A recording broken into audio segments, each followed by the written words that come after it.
This assurance finally put my mind at ease. This almost became the emperor's last words, and soon after, he passed away. Even though many years have passed, recalling his final moments feels like it happened just yesterday. This segment, when examined closely, may evoke a different flavor. In history, unquestionably, Empress Dowager Cixi was deemed a failure.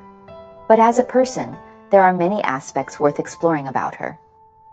In a country where women once had no status, how did a widow manage to hold the reins of power for over 40 years with her child? We might find some answers in this book. Dealing with Cixi's interest in photography, we discover that even in her later years, she remained curious about the outside world and new inventions.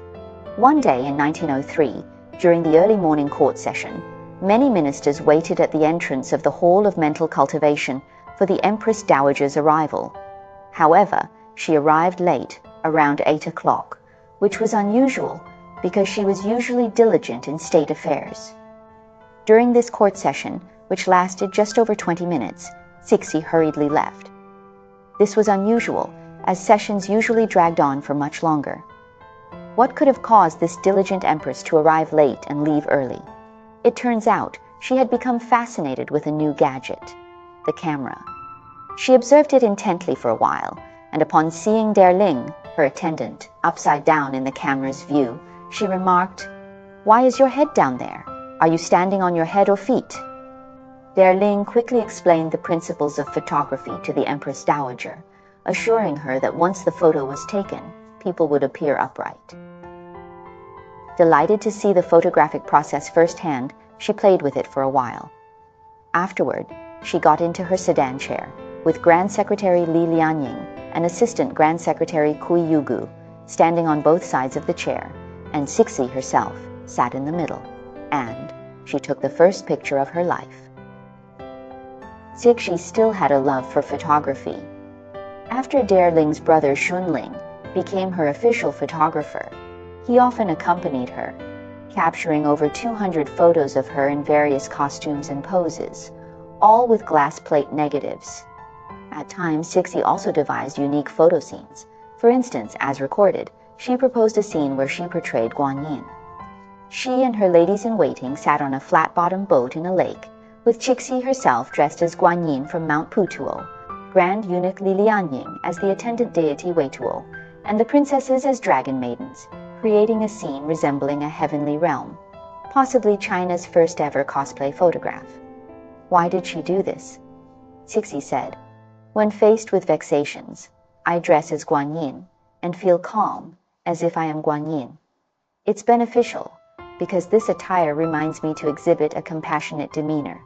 You see, dressing as Guanyin alleviated Cixi's spiritual turmoil. She said, "With such a photo, I can often look at it and remember how I should be." These palace photos later circulated among the common folk, allowing them to see the faces and lives of the royal family. There's a claim that Ling and Guangxu Emperor had a romantic relationship, but its veracity is uncertain. However, regarding Guangxu, Ling described, "Every morning, I would see Emperor Guangxu. Whenever I had time, he would come to ask me about English words. I was surprised by how many English words he knew. I found him to be a very interesting person with expressive eyes. When alone with us, he transformed completely, laughing and showing humor. But upon seeing the Empress Dowager, he immediately turned serious, even appearing somewhat dull." This should be true. Guangxu spent his life under the shadow of Cixi, hardly showing enthusiasm. Regarding what the outside world cares about, what kind of emperor was Guangxu really? Ling sympathized deeply with him, so she wrote, "Many people have asked me the same question. Was Emperor Guangxu truly courageous or wise?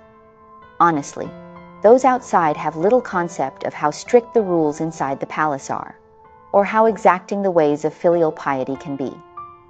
Forced by such rituals, the emperor had to give up many things. I had several long conversations with him and found Guangxu to be a thoughtful and patient person. His life was not a happy one. His health was poor, from childhood onward. He told me he didn't read many books, but he had a natural love for reading. He was also a talented musician, able to play any musical instrument without formal training.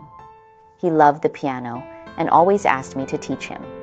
There were several beautiful grand pianos in the hall. Guangxu had a refined taste in Western music. I taught him a few light waltzes, and he quickly played them quite skillfully. I found him to be a good companion and a good friend. He often spoke to me about his ambitions, hoping for his country to become strong and prosperous. He deeply cared for his people. In times of droughts or floods, he was willing to do anything to help them. I could see his compassion for the common people, and never easily believed idle talk. This is Derling's observation, offering us another perspective on Guangxu. This period did not last long. In March 1905, a telegram from Shanghai shattered Derling's final days in this mysterious forbidden city. The telegram said her father, Yu Geng, was critically ill and urged Derling to quickly come to Shanghai. Before departing, Derling bid farewell to everyone in the palace, including Empress Dowager Cixi, leaving everyone in tears, even the dowager shedding tears. Emperor Guangxu personally came to see Derling off, but stood silently aside until she rose to leave. It was then that he suddenly bid her farewell in English, taught to him by Derling. It's a poignant moment. I can't help but feel Guangxu was truly lonely. Derling spent about 2 years in the Forbidden City. How do we evaluate the 2 years? She said, I began to realize that the allure of court life could never erase the education and influences I received in Europe. I often reminisce about the time spent on the Empress Dowager's side, the most important and happiest time of my youth. Though I didn't have a more positive influence on the Empress Dowager in implementing reforms, I still hope to see the day when China can awaken and stand on its own, taking its rightful place among the world's powers.